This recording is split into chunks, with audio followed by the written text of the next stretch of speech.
We heard it before in Inception. Hans Zimmer uses this technique all the time. Okay, so you composed this really sweet melody, and maybe you even got some chords going.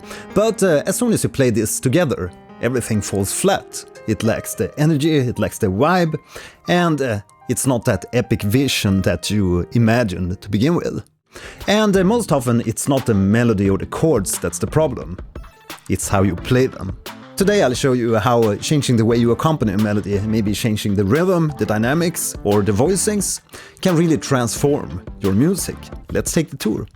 Okay, so I have this melancholic melody going in E minor. So we have first 2 bars of E minor chord, and 2 bars of the C major chord.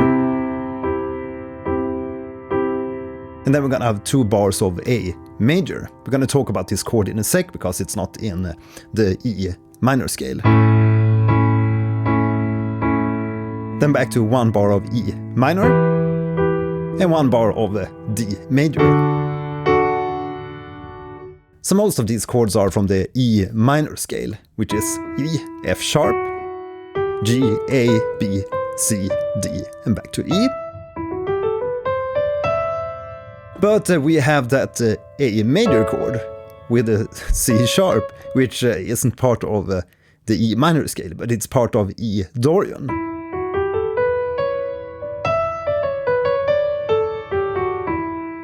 So that A major is a borrowed chord to make this chord progression a little bit more interesting harmonically. In this beautiful example, our melody goes like this.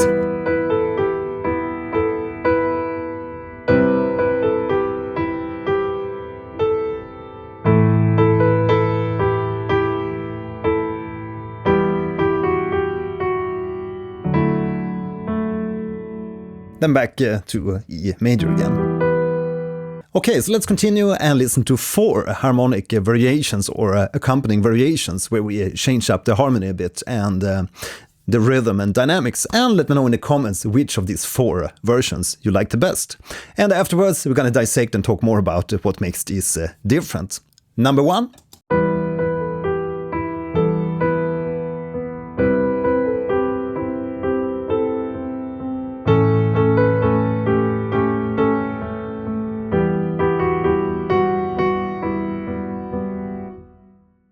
Number 2.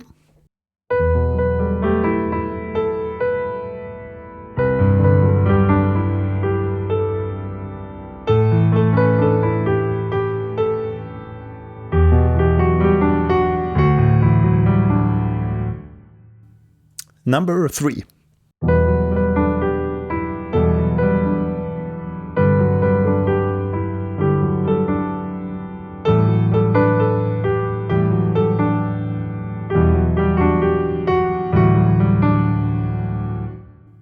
And finally, number 4.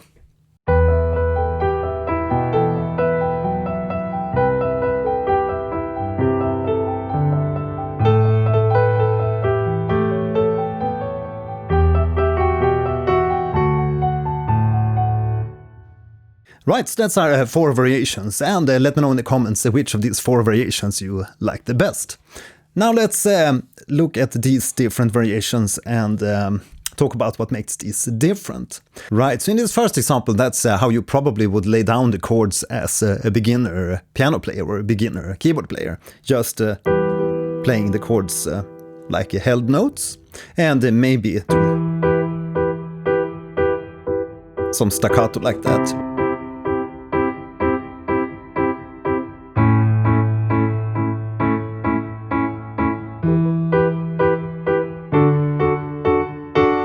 But then again, there's millions of ways to play this and make it more interesting. And especially if you have a melody on top and you want the melody to come through, it's much better to be very soft and gentle as the lead melody plays. And then you can do fills and apply fills whenever the lead melody is silent, so to speak. And of course, it also comes down to what type of music you're writing. Is it like a Beatles pop song? Then bashing the chords like this is probably all fine.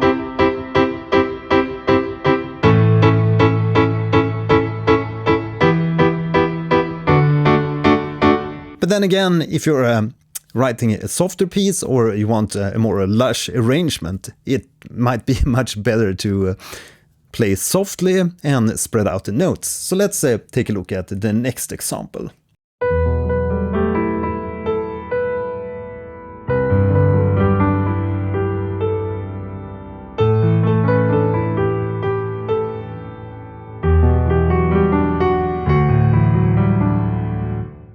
So in this example, we're making use of similar notes here between the chords.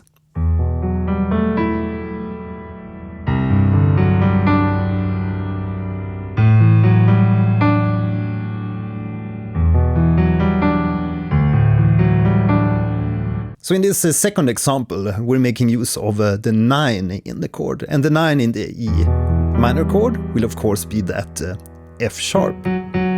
So we play the root note, the E, and then the 5th, the B, and then the 9, which is the F sharp.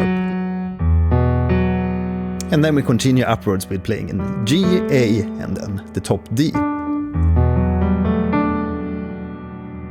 And in this second example, we're making use of that F sharp and the G and the D as like a repeating phrase in the background on each chord, because it goes well with all these chords in the progression. And then on the C, and even on the A major, and then back to the E minor again, to the D.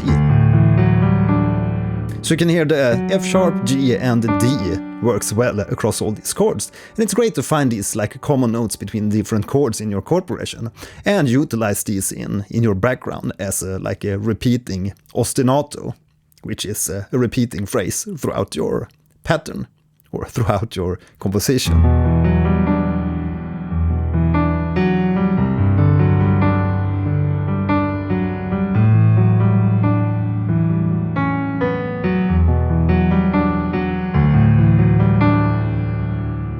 Okay, so the third example.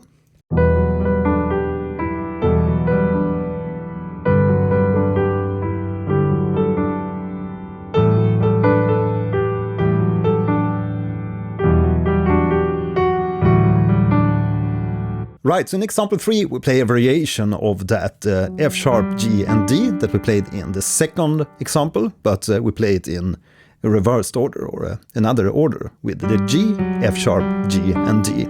But we repeat that phrase throughout.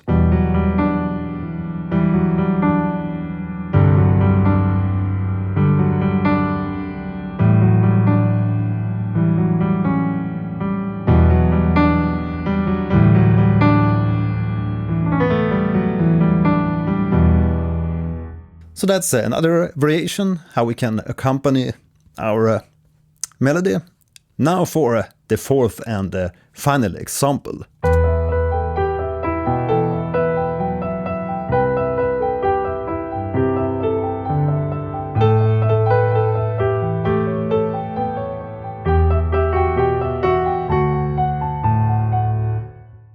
Right, so in this fourth example we actually have a repeating pattern, another ostinato on top of our original melody. And it's actually just the minor third, the G, back to the E. It can be really effective to use these repeating ostinatos on top of your melodies or even below your melodies.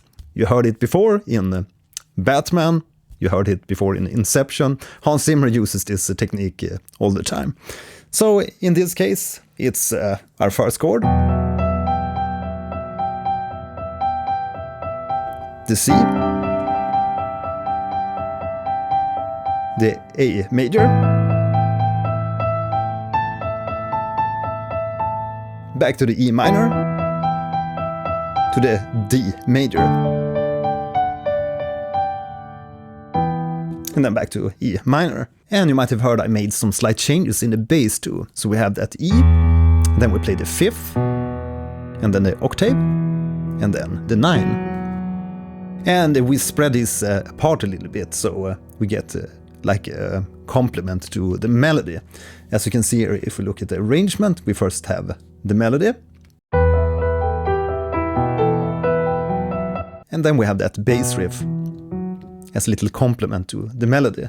And that goes on, as you can see, throughout this little melody.